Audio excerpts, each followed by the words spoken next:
Mbi 100 komisionerë të dyshuar për dallaverin me votat janë ndaluar sot në aksionin e gjerë të krimeve ekonomike në koordinim me prokurorinë themelore në Prizren, përveç komisionerit të PD-s, Art Hasani, djali i kandidatit Nait Hasani, dhe një nga partia e Emilia Rexhepit është ndaluar edhe një komisioner e vetëvendosjes, raporton Klan Kosova.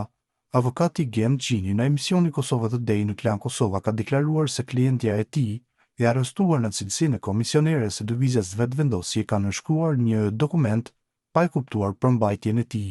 duke qenë se rasti është kompleks dhe kjo zonjë nuk ka pasur kurrë vepra penale më herët dhe ka rënë prej mashtrimeve nga subjektet partjake, tha Gjini. Ai ka thënë se klientja e tij ka vepruar me naivitet, duke besuar se procesi zgjedhor ka qenë i rregullt. Kjo zonjë dhe shumë komisionerë të pafajshëm kanë rënë prej këtyre manipulimeve, sepse me naivitet ka nënshkruar një dokument ku thuaj se procesi zgjedhor ka shkuar në rregull, vetëm pas rreth 2 javësh është kuptuar se një kandidat kishte përfituar nga shtimi i votave, ka deklaruar ndër të tjera avokati.